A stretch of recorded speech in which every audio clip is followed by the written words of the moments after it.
Laguna, de Manuel Rojas.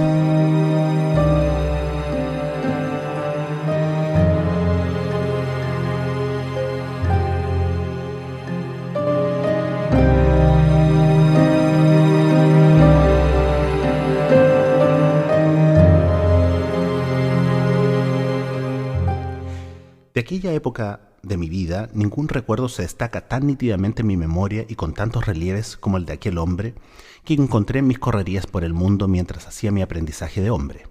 Hace ya muchos años, al terminar febrero, había vuelto del campo, donde trabajaba en la cosecha de la uva, vivía en Mendoza. Como mis recursos dependían de mi trabajo y este me faltaba, me dediqué a buscarlo. Con un chileno que volvía conmigo, recorrimos las obras en construcción, ofreciéndonos como peones, pero nos rechazaban en todas partes. Por fin alguien nos dio la noticia de que un inglés andaba contratando gente para llevarla a las cuevas, en donde estaban levantando unos túneles. Fuimos. Mi compañero fue aceptado enseguida. Yo, en ese entonces, era un muchacho de 17 años, alto, esmirriado y con aspecto de débil, lo cual no agradó mucho al inglés. Me miró de arriba a abajo y me preguntó: ¿Usted es bueno para trabajar? Sí, le respondí, soy chileno. ¿Chileno? Aceptado. El chileno tiene, especialmente entre la gente de trabajo, fama de trabajador sufrido y esforzado, y yo usaba esta nacionalidad en estos casos. Además, mi continuo trato con ellos y mi descendencia de ese pueblo me daba el tono de voz y las maneras de tal. Así fue como una mañana, embarcados en un vagón de tren de carga, hacinados como animales, partimos de Mendoza en dirección a la cordillera. Éramos entre todos como unos 30 hombres, si es que yo podía considerarme tal, lo cual no dejaba de ser una pretensión. Había varios andaluces muy parlanchines, unos cuantos austriacos muy silenciosos, 2 venecianos con hermosos ojos azules y barbas rubias, unos pocos argentinos y varios chilenos. Entre estos últimos estaba Laguna. Era un hombre delgado, con las piernas brevemente arqueadas, el cuerpo un poco inclinado, un bigote lacio de color que pretendía ser rubio, pero que se conformaba modestamente con ser castaño. Su cara recordaba inmediatamente a un roedor, el ratón. Le ofrecí cigarrillos y este me predispuso a su favor. Me preguntó mi edad y al decírsela movió la cabeza y suspiró. ¿17 años? Un montoncito así de vida. Y señalaba con el pulgar y el índice una porción pequeña e imaginable de lo que él llamaba vida. Usaba alpargatas y sus gruesas medias blancas subían hacia arriba aprisionando la parte baja del pantalón. Una gorra y un traje claro, muy delgado, completaban su vestimenta que, como se ve, no podía ser confundida con la de ningún elegante. A la hora del almuerzo compartí con él mi pequeña provisión y esto acabó de atraerlo hacia mí. Más decidor ya, por efecto de la comida, me contó algo de su vida. Una vida extraña y maravillosa, llena de vicisitudes y de pequeñas desgracias, que se sucedían sin interrupción. Hablando con él, observé esta rara manía o costumbre. Laguna no tenía nunca quietas sus piernas, las movía constantemente. Ya jugaba con los pies, cambiando de sitio o posición una maderita o un trocito de papel que hubiera en el suelo. Ya las movía como marcando el paso con los talones. Ya las juntaba, las separaba, las cruzaba o las descruzaba con una continuidad que mareaba.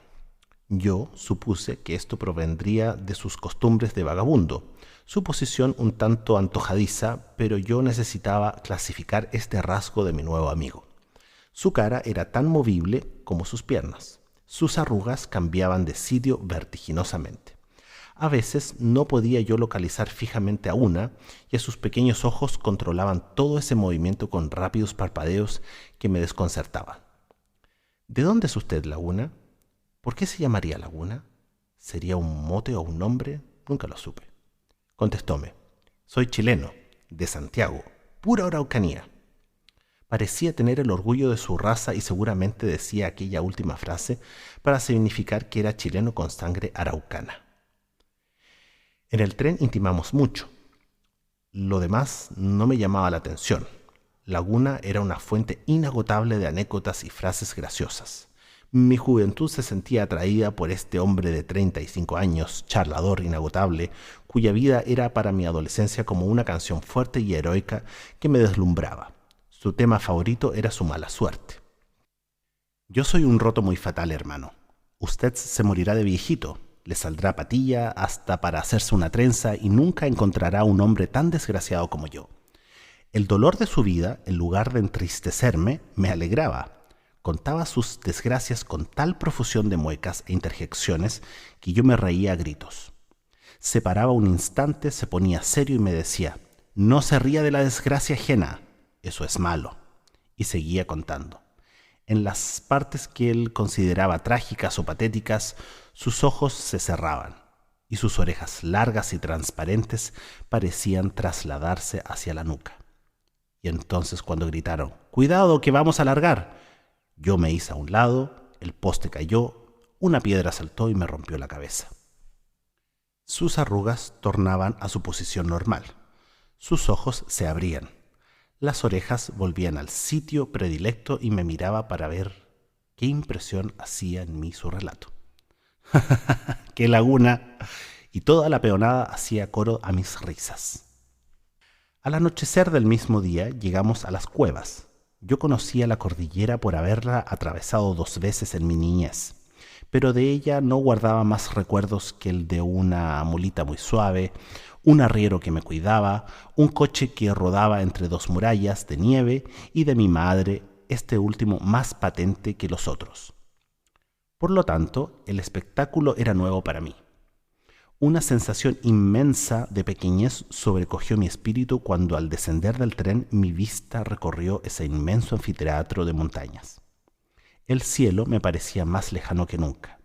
Ni un árbol, aridez absoluta en todo lo que veía. Rocas que se erguían, crestas rojas o azules, manchones de nieve, soledad, silencio. El tren se perdía como un gusano entre los moles, ridículo de pequeño, y los hombres parecíamos más pegados al suelo que en ninguna parte. Como no nos esperaban con alojamiento preparado en el hotel, tuvimos que proceder inmediatamente al levantamiento de las carpas que nos servirían de habitación. A 5 chilenos, entre los cuales estaba Laguna, nos dieron una. La paramos en medio de maldiciones y juramentos. Corría un viento fuerte que azotaba la tela y la hacía hincharse como una vela. Cuando ya la teníamos casi armada, el viento la tumbaba. Laguna cogía su gorra, la tiraba al suelo, zapateaba un poco sobre ella, luego se tomaba la cabeza con ambas manos y levantando al cielo su cara exclamaba: «¡Por Diosito, señor!». Esta parecía ser su exclamación favorita. Por fin, la carpa quedó en estado de habitarla y nos repartimos el pedazo de terreno sembrado de piedras del tamaño de un puño que utilizaríamos a modo de blanda cama. Extendimos ropas en el suelo. Laguna nos miraba hacer. Alguien preguntó: «¿En qué irá a dormir, Laguna?». Este lo miró y bajó de la cabeza avergonzado. Nada que denunciara la presencia de una prenda de vestir o de cama había en su equipaje. Solo llevaba un pequeño poncho. Cuando nos acostamos, Laguna estuvo un momento parado, con expresión de hombre indeciso, conversaba y fumaba, luego se decidió y sin hacer ningún preparativo se tendió en el desnudo suelo al lado mío. Yo quise ofrecerle mi cama, pero el temor de avergonzarlo me hizo desistir. Se apagó la luz. Con los ojos abiertos en la sombra, tendido de espaldas en mi lecho, conversé un momento con él. A la luz de su cigarrillo veía a intervalos su nariz aguileña y su bigote lacio. Después, insensiblemente, me quedé dormido. Desperté al cabo de unas horas y mientras orientaba mi pensamiento escuché los ruidos de la noche. Afuera el viento muy frío parecía aullar como un animal aguijoneado. El rumor del río aumentaba con su rodar de piedras, aquel grito prolongado del viento. La carpa crujía violentamente. En medio de toda aquella sinfonía percibí un sonido humano. Pensé que alguien rondaba, tal vez perdido, alrededor de la carpa, e incorporándome en la cama escuché con atención. Pero no era afuera, era al lado mío. Laguna, dormido, seguramente helado de frío, castañaba los dientes y se quejaba. «Laguna», no me contestó. «Laguna».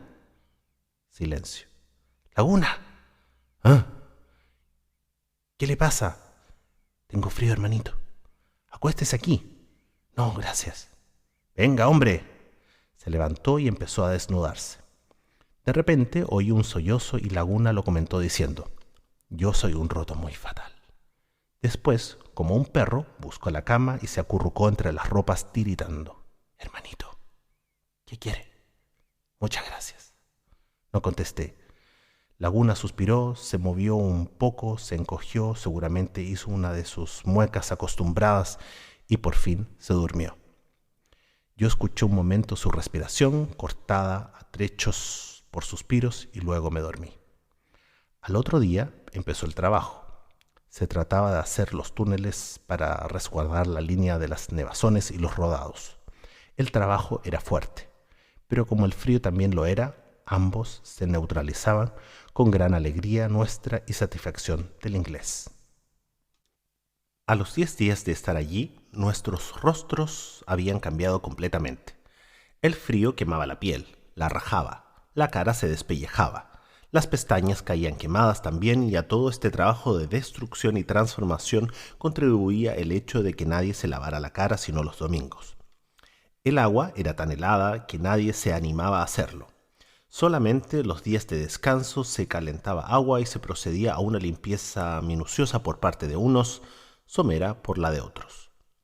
Además, nuestras ropas viejas y sucias, los ponchos oscuros y las barbas crecidas aumentaban el cambio, haciéndonos aparecer a los ojos de cualquier viajero erudito como descendientes directos de una familia de trogloditas. A los 15 días de estar allí, le sucedió la primera desgracia a Laguna, si es que desgracia puede llamarse, lo que voy a narrar. Él ya lo extrañaba, me decía: ¿no le parece raro que no me haya pasado nada? Y arrugaba la nariz. Fue un día jueves, el día anterior había nevado y el frío era intenso. Trabajamos en una zorra y Laguna era el bandera.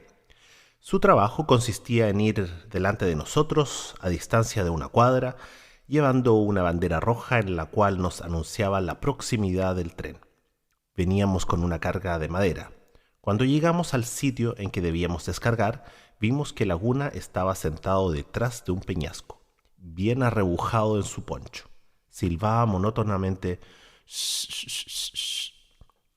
Le dijimos algunas bromas y empezamos a descargar. En los ratos que descansábamos, Laguna nos advertía su presencia con el shh, shh, shh de su silbido. Corría un vientecillo que cortaba las carnes. De repente Laguna dejó de silbar. No paramos en ello la atención y cuando terminamos uno gritó: ¡Ya, Laguna! ¡Vamos! Pero Laguna no contestó. ¿Se habrá quedado dormido? Vamos a darle una broma. Uno de los compañeros fue sigilosamente hacia él. Cuando estuvo delante, levantó el poncho como para pegarle. De pronto se inclinó, miró fijamente a Laguna y alzando los brazos gritó: ¡Muchachos, vengan! Corrimos. Cuando llegamos, Laguna, con la cabeza inclinada sobre un hombro, sonreía dulcemente como si soñara. Se estaba helando. Lo levantamos violentamente y mientras uno lo sujetaba, descargamos sobre él una verdadera lluvia de ponchazos, pellizcones, bofetadas y creo que hasta puntapiés. Al cabo de un rato, abrió los ojos y nos miró atontado. Le refregamos la cara con nieve y le seguimos pegando. De pronto gritó: ¡Ya está bueno, ya está bueno! Y salió corriendo, como un caballo que ha estado largo tiempo atado. Laguna daba saltos, tiraba puntapiés, se revolcaba en el suelo, lanzaba fuertes puñetazos, hacía 1000 contorsiones y, por último, variando el ejercicio, cantó mientras se acompañaba de un furioso zapateo. Suspirando te llamé, y a mi llamado no vienes. Como me ves sin trabajo, te haces sorda y no me entiendes. Mientras tanto, el trabajo adelantaba rápidamente. Ya en algunos sitios la vía estaba cubierta por los túneles. Se hacían hoyos en el suelo, se metían en ellos enormes postes, estos se juntaban por medio de una trabazón de madera y luego todo se revestía de planchas de zinc. Como el terreno era pedregoso, muchas veces en los hoyos se encontraban gruesos peñascos que era necesario partir con dinamita. Todos los días, a la hora de almuerzo o de comida, fuertes detonaciones rajaban el silencio de la cordillera. Los estampidos resonaban contra los cerros más cercanos y estos devolvían un eco que chocaba entre otros, sucesivamente hasta convertirlos en un trueno prolongado y profundo.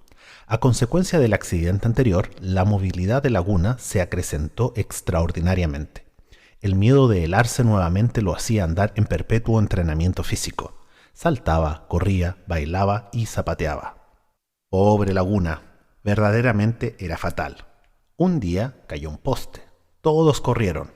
Laguna más que nadie, pero, al ir corriendo y mirar hacia atrás, tropezó en un durmiente de la vía y el filo de otro casi le quebró una pierna. Otro día lo llevaron preso sin causa alguna y lo tuvieron todo el día haciendo un camino en la nieve, entre el cuartel y la estación, en medio de un fuerte frío. Parece que esto era un recurso de que se valían los guardias cada vez que la nieve tapaba el camino. Después, los acontecimientos se precipitaron y la fatalidad se apretujó más sobre su cabeza de roedor. Andábamos trabajando en la zorra y volvíamos de las cuevas con una carga de 80 planchas de zinc que pesaban 11 kilos cada una. Como de la estación al campamento la vía tenía un profundo declive, largamos los frenos y la zorra se precipitó velozmente hacia abajo. Con el impulso que traía, ayudado por la pesada carga y por la pendiente de la línea, el vehículo se cargó. Agarró tal velocidad que un poco más allá del puente del río los postes y las rocas pasaban ante nuestra vista con tal continuidad que parecía que entre ellos no había ninguna distancia. Cuando quisimos frenar, la zorra no obedeció y de esta manera pasamos por el campamento en una carrera trágica. Yo iba en el freno delantero y Laguna en el de atrás. Ya la peonada corría detrás nuestro gritando «¡Tírense! ¡Tírense!». Uno gritó «¡Hay que tirarse!». Se envolvió la cabeza con el poncho y saltó. Dio una vuelta en el aire y luego pareció hundirse en el suelo. Otro de los peones cayó de lado y quedó inmóvil. El tercero quedó parado después de describir un círculo que habría causado admiración a cualquier geómatra. Yo tiré mi poncho y luego me arrojé de espaldas al vacío. Caí de bruces. Cuando levanté la cabeza, la zorra iba a una cuadra de distancia. Laguna iba parado en el freno, su poncho oscuro se agitaba a impulsos del viento como una bandera de muerte. La boca de un túnel pareció tragarse al hombre y al vehículo, que después de un instante reaparecieron por el otro lado. Todos corríamos detrás. De repente, el freno resbaló, Laguna vaciló y por un segundo sus manos arañaron el vacío. Luego cayó de boca. A los 30 metros, en una violenta curva de la vía, la zorra saltó y las planchas de zinc se clavaron en los postes. Cuando llegamos, Laguna yacía a un costado de la línea. Había caído sobre la cremallera y del golpe se le saltaron casi todos los dientes. Después rebotó y cayó en una cuneta, en cuyo filo se hizo 2 heridas en la cabeza. Tenía la cara llena de sangre y respiraba quejumbrosamente. Al otro día se lo llevaron al hospital. A los pocos días, antes de terminarse los trabajos del túnel, bajé a Mendoza. Había sido hablado para invernar, como peón, en una estación situada entre las cuevas y Puente del Inca, y necesitaba comprar ropas de invierno. Cuando quise regresar, la compañía me negó el pasaje por no presentar una autorización del jefe o del capataz. Como mi ropa había quedado allá, resolví volver a pie. Me uní a 2 anarquistas chilenos que regresaban a su tierra y emprendimos el viaje saliendo de Mendoza una noche de abril. Después de 3 días de viaje llegamos al campamento y allí me encontré con Laguna, que ya había vuelto del hospital. Estaba visiblemente cambiado. La cara se le había hecho más pequeña, tenía la boca hundida a causa de la falta de dientes y toda su persona parecía estar inclinada bajo un peso invisible. Me llamó a su lado y me dijo casi llorando: «Hermano, vámonos a Chile. Siento que si me quedo aquí me voy a morir». Lo pensé y me decidí. Le dije que sí. Se alegró tanto que me dio un abrazo. Esperamos la noche para salir. De día era peligroso pasar porque había nevado y el camino del cuartel a la estación estaba tapado. Los peones nos dieron carne, queso, charqui y café. A unos arrieros que venían de Chile les preguntamos si el tiempo era bueno en la cordillera y nos contestaron que el viento que corría no era fuerte y que la nieve caída era muy poca. A las 9, después de efusivas despedidas, partimos los 4. Laguna, los dos anarquistas y yo. Había nevado bastante y el camino estaba tapado. Nos orientamos por las luces de la estación. Atravesamos un pequeño puente y empezamos a buscar el camino ancho. A las 2 cuadras nos perdimos. Por fin, después de varias vueltas, encontramos la buena ruta y empezamos a subir. A los 1000 metros de altura empezó a nevar fuertemente. La noche era oscurísima. Caminábamos un trecho y descansábamos. El peso de nuestra ropa que llevábamos a la espalda nos fatigaba un poco. No hablábamos. Laguna iba adelante con la cabeza agacha y silbando despacito. De vez en cuando, con un dulce dejo de pena, cantaba: «2 corazones tengo para quererte, uno tengo de vida y otro de muerte». De repente se detuvo y nos dijo: «Oigan». Escuchamos. Un ruido profundo y sostenido llegó hasta nosotros. De pronto el ruido se trocó en un clamor casi humano. Parecía que una garganta enorme de voz ronca gritaba en la cumbre. Laguna dijo: «¡Es el viento!». Él era. Llegaba loco, furioso, estruendosamente. Después de un momento el clamor subió a rugido y éste se multiplicó en todos los tonos. Golpeaba en las rocas, saltaba de quebrada en quebrada, se azotaba contra un cerro y rebotaba en otro. Parecía que un ejército de leones bajaba rugiendo hacia el llano. Era horrible y hermoso. Como íbamos a favor de un cerro, no lo sentíamos en nuestros cuerpos, pero al dar vuelta el camino, el viento nos detuvo como una mano poderosa. Daban ganas de gritar y de llorar. La sangre zumbaba bajo la impresión de este emocionante e invisible espectáculo. El viento subía rabiosamente desde el lado chileno, llegaba a la cumbre y se derrumbaba poderosamente hacia el llano argentino. Nos detuvimos a conferenciar. Hablábamos en voz baja, como temiendo que el viento nos oyera. Volver era peligroso. Nos exponíamos a que el viento nos cogiera de espaldas y nos lanzara cerro abajo, como a las mulas cargadas. Decidimos seguir y nos lanzamos al camino. A los pocos pasos nos detuvimos ahogados. La fuerza del viento era tal que nos impedía arrojar el aire absorbido en la respiración. Laguna gritó: «¡Tápense la boca con un pañuelo!». Seguimos su consejo y pudimos respirar. Caminábamos de lado para ofrecer menos blanco al viento. A los 3800 metros nos detuvimos indecisos. Un rodado había tapado el camino y en lugar de la línea recta de este solo se veía una blanca raya oblicua que bajaba vertiginosamente hacia la quebrada. La nieve endurecida era resbaladiza como jabón. Hasta aquí llegamos. ¿Cómo pasar? No traíamos ni un miserable palo con que ayudarnos. Uno de los anarquistas, llamado Luis, dijo: «Es preciso pasar». Sacó un largo cuchillo y se lanzó sobre aquella raya, en cuyo fin la muerte abría su boca enorme en la quebrada. Inclinados bajo el viento, lo miramos pasar. Clavaba el cuchillo, agarrado a este daba un paso, se tendía en la nieve, sacaba el cuchillo, lo clavaba, daba otro paso y poco a poco se alejaba de nosotros. De repente se resbaló y rodó 1 metro. Lanzamos un grito. El hombre quedó un momento inmóvil y luego empezó a subir, arrastrándose hasta que logró asirse del cuchillo que había quedado clavado. Demoró 20 minutos en atravesar los 80 metros del rodado. Después pasé yo. Nunca como en aquel momento me he sentido más cerca de la muerte. Apretados los dientes, hincado con todas mis fuerzas, los zapatos en la nieve, buscando en la sombra los hoyos abiertos por el cuchillo del anarquista, atravesé aquel camino angustioso. Caer era rodar 1000 o 2000 metros hasta quedar convertido en una cosa sin nombre. Cuando llegué al camino, permanecí un momento desorientado y luego me lancé a correr hacia la casilla del Cristo Redentor.